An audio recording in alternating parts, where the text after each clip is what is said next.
Hey y'all, welcome back to my channel. Today, I'm going to make a one-pan meal, hopefully, if it all works out. This is called BBQ Steak and Rice. So, put about a tablespoon of olive oil in here. Cut me up some really thin steak, sirloin. But I don't even know if mine was sirloin. I can't remember. But I found some cheap steak and I decided to chop it up. Cooked it with a little bit of onion. You can add a bell pepper. Add salt, pepper, paprika, and garlic powder to this. You can also add in some fresh garlic if you want to when you come to the end of the steak almost being finished, actually. Then you're going to push this aside. Now, you can take the steak out if you want to, but I'm just going to push it aside. And I'm going to add a cup of uncooked rice. Just to toast it a little bit. We're just going to put it right here. We're going to just toast it a little bit before we add in our broth. So I'm just going to let that sit and toast, and I'll be right back. Okay. So now that that's toasted a little bit, we'll pour in our beef broth.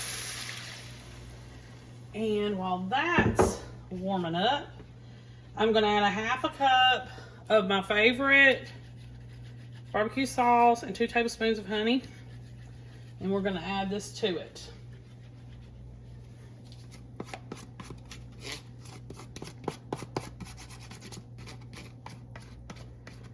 All right.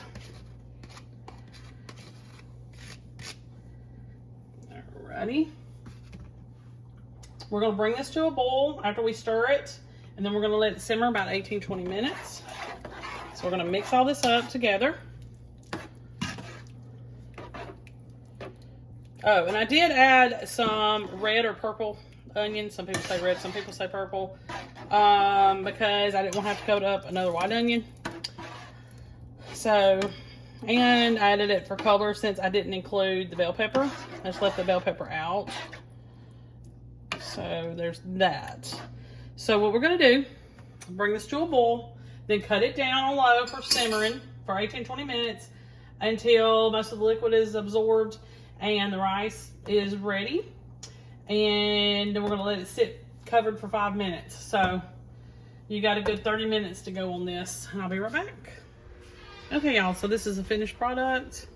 It did great. I added a little bit more salt and pepper because I didn't add quite enough, and I paired it with some green beans. It's got a barbecue taste to it, but it kind of reminds you of like Korean barbecue or something like that. So you could possibly put an egg roll with it, or if you don't want to go that route, you could probably put a dinner roll with it.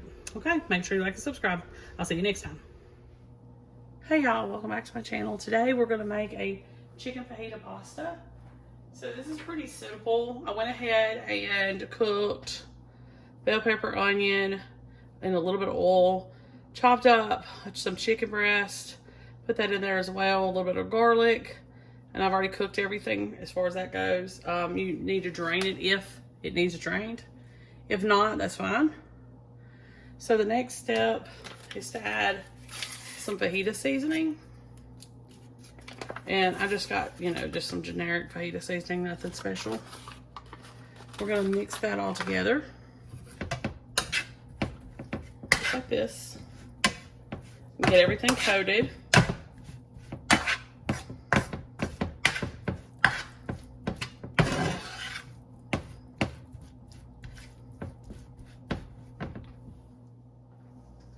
Next, you're going to add in your pasta. And I've already cooked it. It was 3 cups of dry pasta. And you're just going to cook it to whatever the box has stated. We're going to stir that in here. I did have a little bit of ziti left over, and I just threw it in here as well. But it needs to be penne, if at all possible. But I'm pretty sure you could change it if you wanted to. I don't think that's a die-hard rule or anything. Okay, so the next thing that you're going to do is you're going to add 2 cans of Rotel. And I'm not going to drain it or anything. That's 2 cans worth. And then 1/2 cup of heavy cream. Put that in there.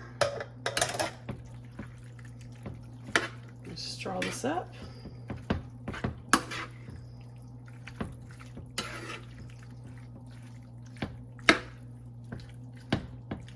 All right.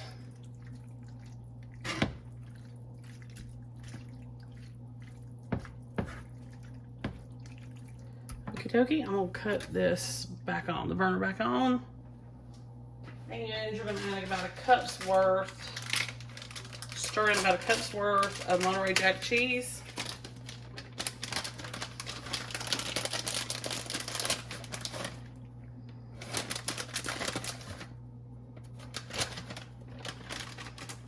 And then you're just gonna mix that until it's well combined. Put that last little bit of cream in there.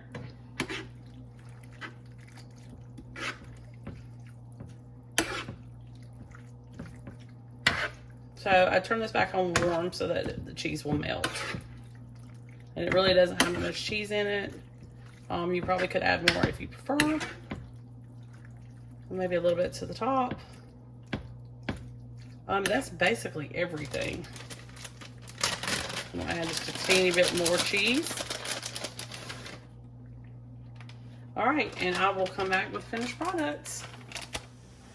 Hey y'all. Look, this is a finished product. It did great. As you'll see, if you look really closely, you'll see that I have some ziti mixed in. I said earlier that sometimes if I have little pieces of bags of pasta, just to save space in my pantry, I'll just like add it all together. Especially if it's tubular shaped and it'll kind of cook the same. So, with that being said, you can use any type of pasta with this. You don't have to stick to the penne. Penne is usually the typical traditional type of pasta you want to use with stuff like this because the vegetables and sauce will grab a hold, because usually your penne's got ribs in it or indentions that kind of hold the sauce to it. Like our ziti here, it just runs right off. But you can use whatever you want. Like I said, I used a mix here. It did great, even with not draining the tomatoes. It still wasn't overly saucy. It gives you still a little bit of sauce even after it's set up a little bit. So perfect. And the fajita seasoning works great with it too. It's a lot better than just plain old salt, pepper, garlic powder, stuff like that. It gives a little bit of extra zing. And you also have the spice of the tomatoes, which also helps. Okay, make sure you like and subscribe. I'll see you next time.